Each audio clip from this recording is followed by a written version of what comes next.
प्रेम राम प्रेम कृष्ण प्रेम प्रभु प्रेम। ओम प्रेम राम प्रेम कृष्ण प्रेम प्रभु प्रेम। ओम प्रेम राम प्रेम कृष्ण प्रेम प्रभु प्रेम। ईश्वर प्रेम परमात्मा प्रेम। ईश्वर प्रेम परमात्मा प्रेम। अल्लाह प्रेम वाहिगुरु प्रेम। अल्लाह प्रेम वाहिगुरु प्रेम। ओम प्रेम राम प्रेम कृष्ण प्रेम प्रभु प्रेम। ओम प्रेम राम प्रेम कृष्ण प्रेम प्रभु प्रेम।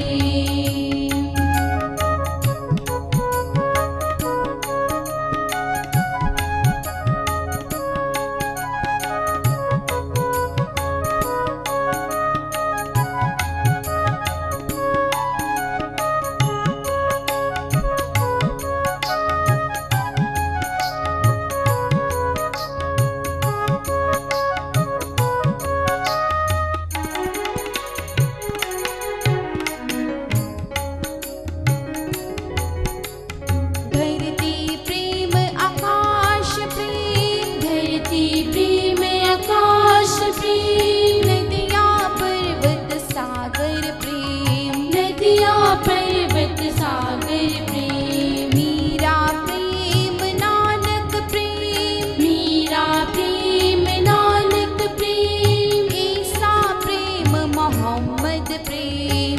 ईसा प्रेम मोहम्मद प्रेम। ओम प्रेम राम प्रेम कृष्ण प्रेम प्रभु प्रेम।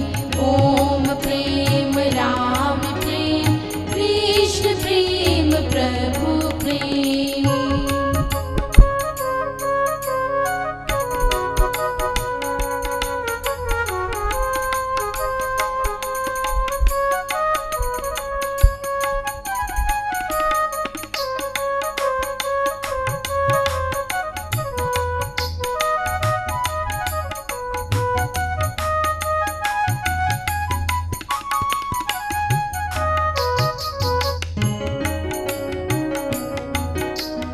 बुद्ध प्रेम महावीर प्रेम। बुद्ध प्रेम महावीर प्रेम। स्वामी सत्यानंद प्रेम। स्वामी सत्यानंद प्रेम। तू भी प्रेम मैं भी प्रेम। तू भी प्रेम मैं भी प्रेम। प्रेम ही प्रेम प्रेम ही प्रेम। प्रेम ही प्रेम प्रेम ही प्रेम। ओम प्रेम राम प्रेम कृष्ण प्रेम प्रभु प्रेम। ओम प्रेम राम प्रेम कृष्ण प्रेम प्रभु प्रेम। ईश्वर प्रेम परमात्मा प्रेम। ईश्वर प्रेम परमात्मा प्रेम। अल्लाह प्रेम वाहिगुरु प्रेम। अल्लाह प्रेम वाहिगुरु प्रेम। ओम प्रेम राम प्रेम कृष्ण प्रेम प्रभु प्रेम। ओम प्रेम राम प्रेम कृष्ण प्रेम प्रभु प्रेम। ओम प्रेम राम प्रेम कृष्ण प्रेम प्रभु प्रेम। सब जीव यहाँ आरती तेरी उतार। जन्म मरण के बंधन से मुक्ति पाए संसार। इश्क मीठे नाम को प्रेम सहित जो खाए। रोग सभी तन के मिटे आत्मा भी जग जाए। हरि का सिमरन कीजिए तन रोग मिट जाए। राम नाम जपते हुए परम धाम को पाए। उस परम महान का पार कोई ना पाए। योगी संत महात्मा नेति नेति कह जाए। ऐसी मस्ती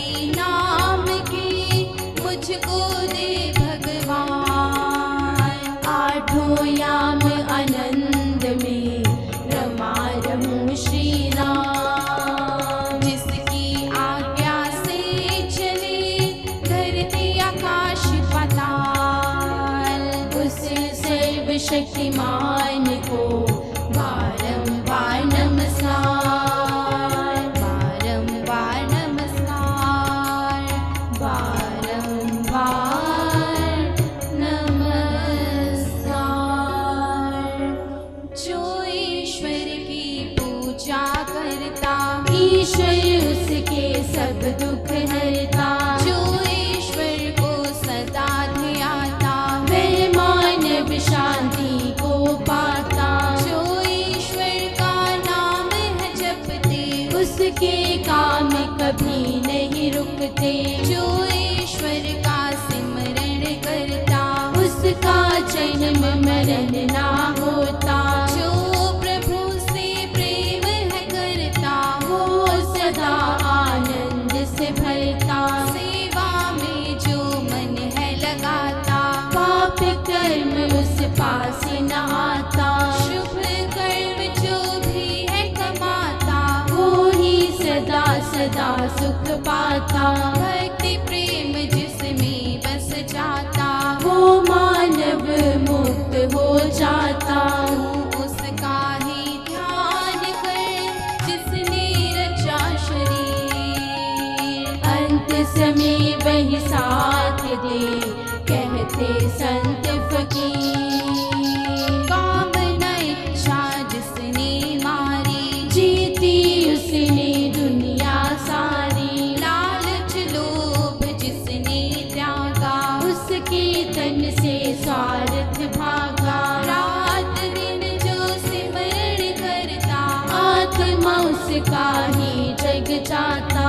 आत्मा जिसने जान लिया है, उसने ईश्वर मान लिया है। जन्म जन्म का जो रखवाला, वो सबका है पालनहारा। पाप कर्म से वही बचाता, जो उसको है सदा ध्याता। जिसने यह सब रचना रची है, निराकार साकार वही है। जिसने उसको मन में बसाया, परम धाम में वही समाया। शांति पाने ही आया, जग में तू इंसान। माया मोह में गिर गया, भूल गया भगवान। कष्ट पीड़ा उसकी मिट जाती, राम नाम धुन जिसमें समाती।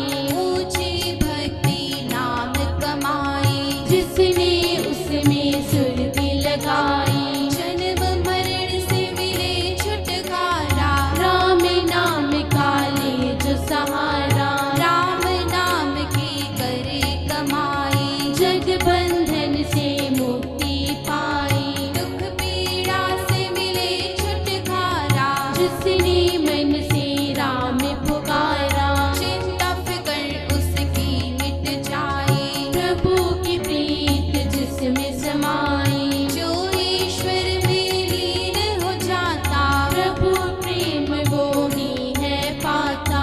अंतर्यामी मेरे स्वामी, तेरी महिमा तू ही जाने।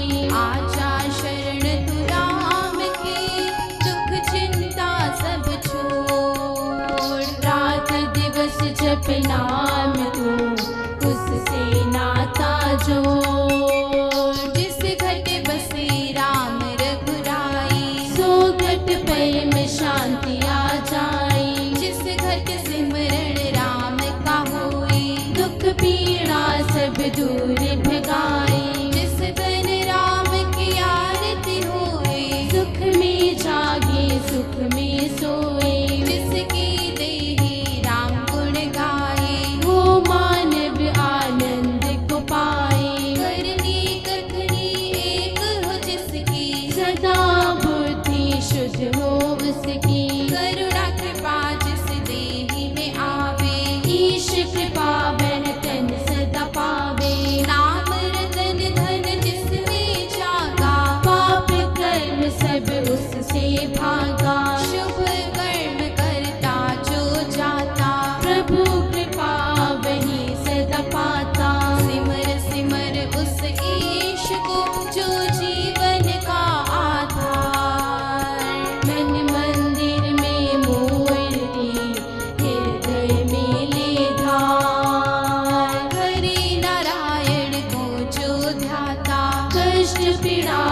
पास न आता। जो सब कुछ प्रभु का जाने, वही ईश्वर का भाना माने।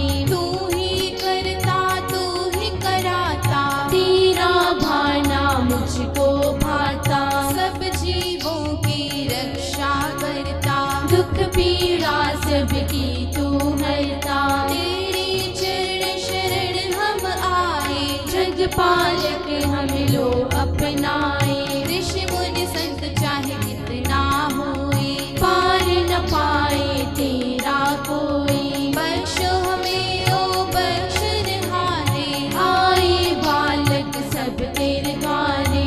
अपनी शरण लगा लो स्वामी, करता रहा सदा मन मानी। बार बार ना हो जन्म, मुक्ति पाऊं श्री राम। तेरे चरणों में सदा हो मेरा प्रणाम। पाप कर्म ना देखो हमारे, तू माता हम बाल तुम्हारे।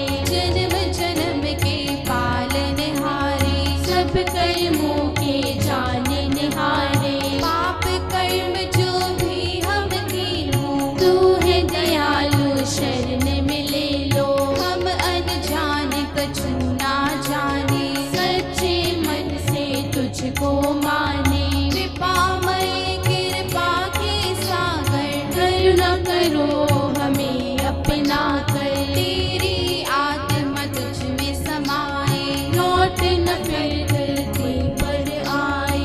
इतनी कृपा करो मेरे दाता, माता पिता बंधु तू निभाता। नमस्कार करो बारंबार, हे जगत के पालनहार। राम नाम की धुन बजे, तन में आठों याम। संत शरण मुझको मिले, हो मेरा कल्याण। जप ले हरि का नाम रे, जीवन व्यर्थ न जाए। पीड़ा माँ के गर्भ की बार बार ना पाए। जन्म न यूं जाए मेरा, सुन मेरे पालनहार। पाप मुक्त मुझको करो, भव सागर दो तार। भव सागर दो तार, भव सागर दो तार। जीवन सफल बना ले राम गुण गा गा कर। जीवन सफल बना ले राम गुण गा गा कर। मन के भ्रम मिटा ले राम गुण गा गा कर। मन के भ्रम मिटा ले राम गुण गा गा कर।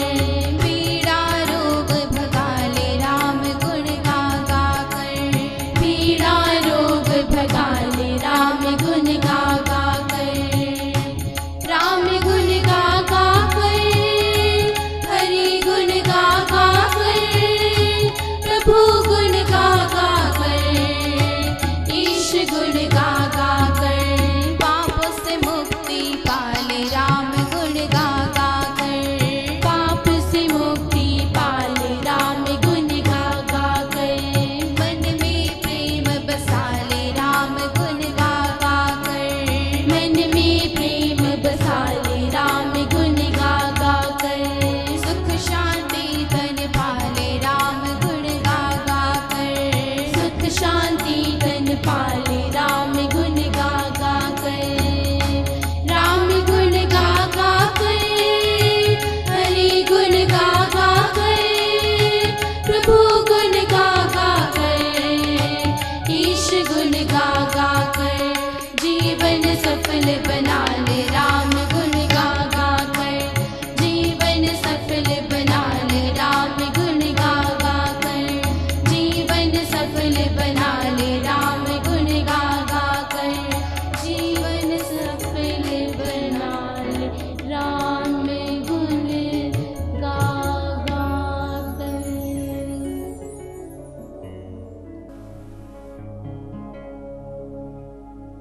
मेरी जिंदगी के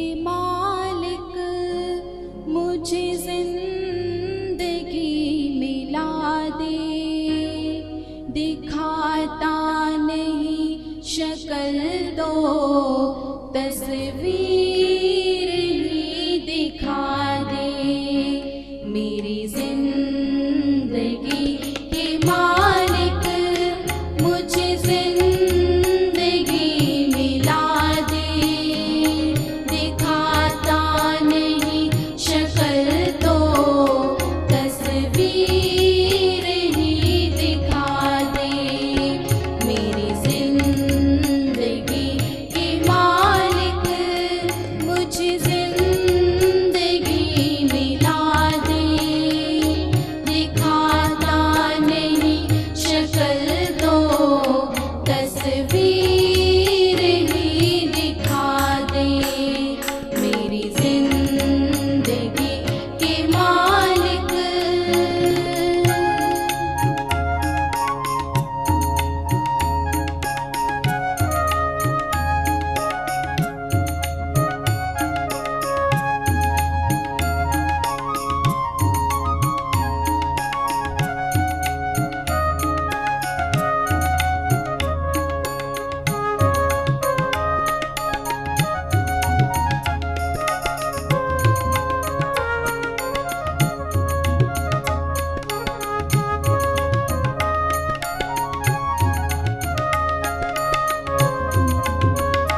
फरमाते हैं,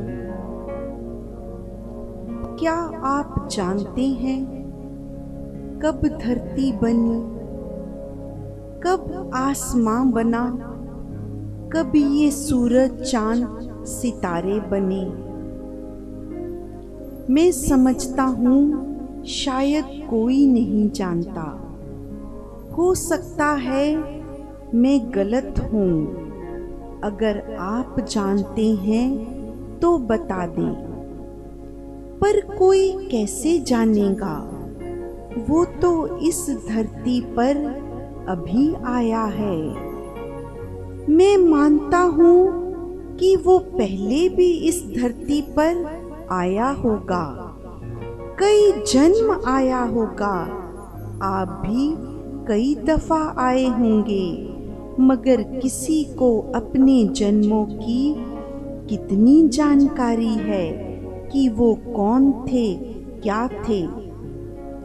जब हमें अपने ही जन्मों के बारे में ज्ञान नहीं, तो भला इस ईश्वर की बनाई हुई धरती, सूरज, चांद, तारों के बारे में क्या जान पाएंगे? क्योंकि किसी को तब कोई जान सकता है जब कोई अपने को, अपने पिछले जन्मों को जाने। इसलिए किसी को नहीं पता कि धरती पर पहला इंसान कब पैदा हुआ और वह कब मरा। बड़े बड़े शास्त्र, वेद, पुराण युगों युगांतरों की बातें करते हैं, मगर जब वे लिखे गए, इनसे पहले भी तो मनुष्य थे जिन्होंने कुछ और लिखा होगा। जब कागज का जमाना नहीं था, तब लोग पत्थरों पर लिखते थे। मगर ये भी सच है कि परमात्मा को लोग अनंत काल से मानते आ रहे हैं, पूजते आ रहे हैं, उसकी प्रार्थना करते आ रहे हैं। मगर कोई ये नहीं बता पाया कि वो परमात्मा को जानता है या उसने परमात्मा को देखा है। ये आज तक कोई नहीं बता पाया कि ईश्वर की शक्ल सूरत क्या है, रंग रूप क्या है। पर फिर भी उसे लोग सदियों से याद करते आ रहे हैं। ऋषियों ने उसे अनेक मंत्रों द्वारा हवन और यज्ञ करके पुकारा। कई प्रकार की साधनाएं और प्रार्थनाएं करते हुए योगी युगों से आ रहे हैं। पर मैं हैरान हूँ कि आज तक किसी ने भी पूरे विश्वास से ये नहीं कहा कि मैंने परमात्मा को देखा है, उसकी शक्ल ऐसी है। और इसके बाद भी लोगों को विश्वास है कि कोई ऐसी शक्ति है जो ये सब आकाश, सूरज, चांद को चला रही है, बना रही है, अनंत जीव जंतुओं को जन्म दे रही है, मृत्यु कर रही है, नई तथा पुरानी करती जा रही है। हर वस्तु को, हर मानव को, हर पेड़ पौधे को बना तथा मिटा रही है। यही नहीं, ये मिटाकर उसे फिर नया बनाती है और फिर पुराना, फिर नया। शायद यही उसका विधान है।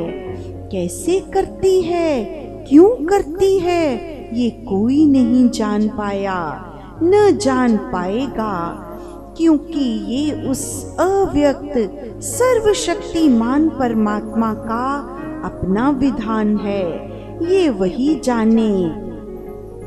पर इस नई तथा पुरानी और पुरानी से फिर नई, जन्म से मृत्यु, बनने और बिगड़ने, जवानी और बुढ़ापा, ये सब सरलता में होने वाली उस ईश्वर की रचना को कोई समझ नहीं पाया कि ये सब क्या है, क्यों है। मिलना, बिछुड़ना, सूरज का आना फिर छिप जाना, दिन का ढलना फिर गहरा अंधकार, और उस गहरे अंधकार से निकलता हुआ प्रकाश, आग से गोले की तरह धरती के सीने से फाड़ता हुआ नजर आना, ये सब संसार में चलता ही रहा है, आज भी चल रहा है और आगे भी चलता रहेगा।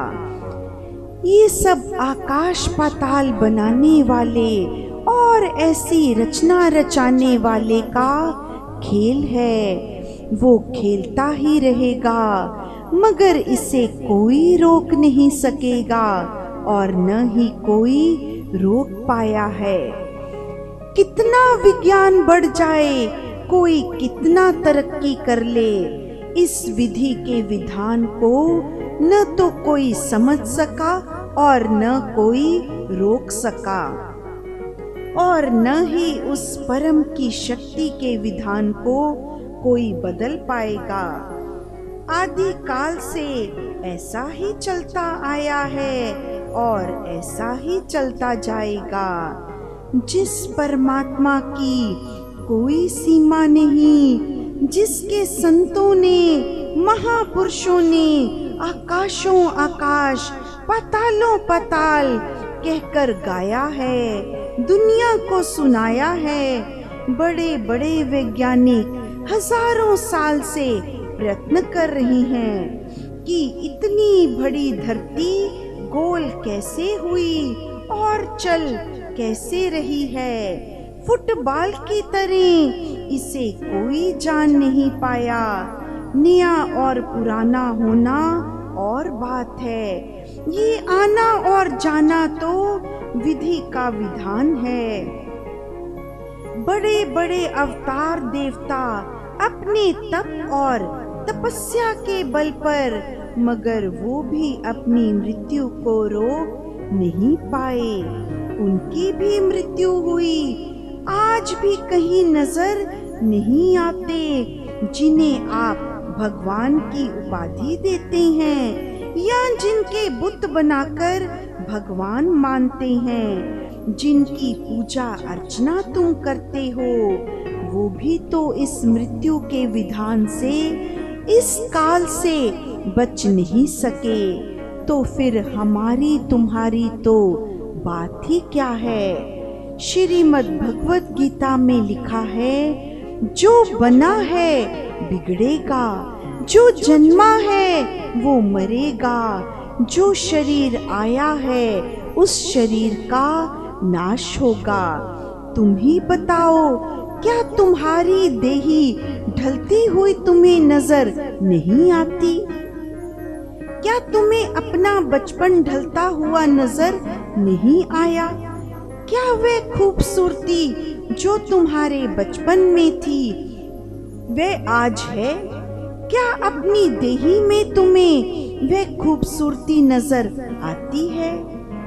जब चेहरे पर झुर्रियां पड़कर बदसूरती आई तो तुम्हें नया पुराना कुछ तो नजर आया होगा। नया पैदा होता नया बनता ही नजर आता होगा। इसलिए नया अवश्य पुराना होता है, मिटता है, फिर वो किसी और शक्ल में नया बनकर आता है।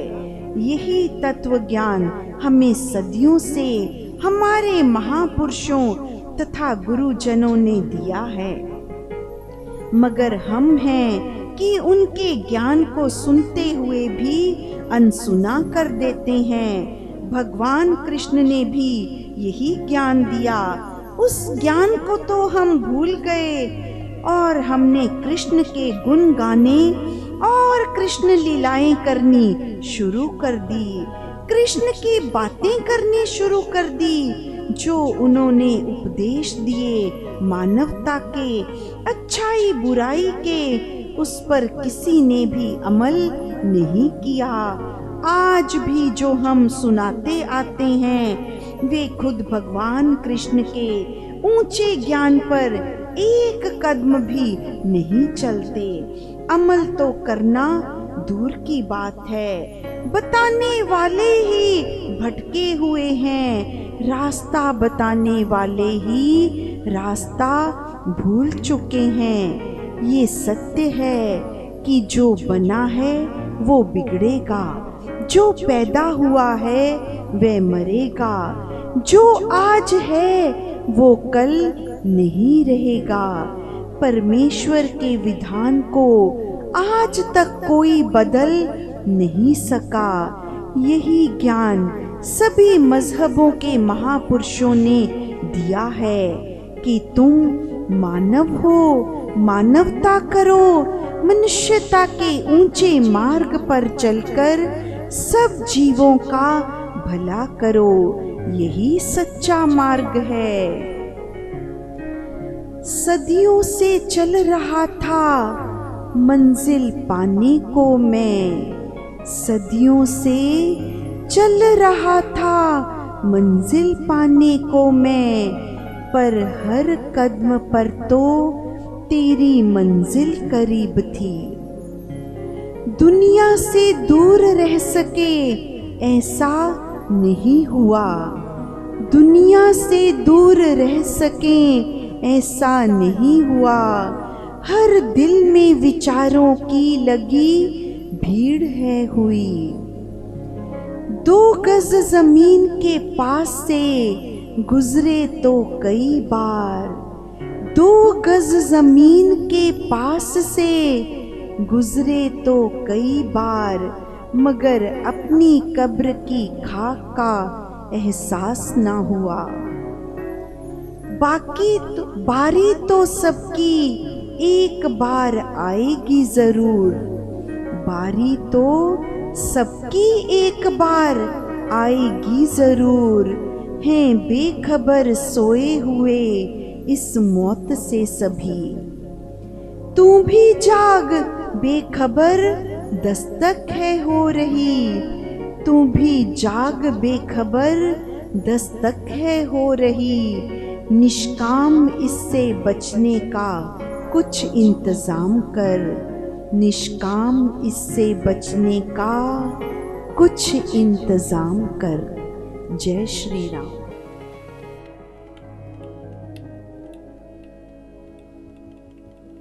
नाम जाप से मीरा तर गई, तरया सदन कसाई। नाम जाप से मीरा तर गई, तरया सदन कसाई। भिलनी के झूठे बेरों की कीमत राम ने पाई। भिलनी के झूठे बेरों की कीमत राम ने पाई। बोलो राम राम राम, बोलो राम राम राम, बोलो राम राम राम, बोलो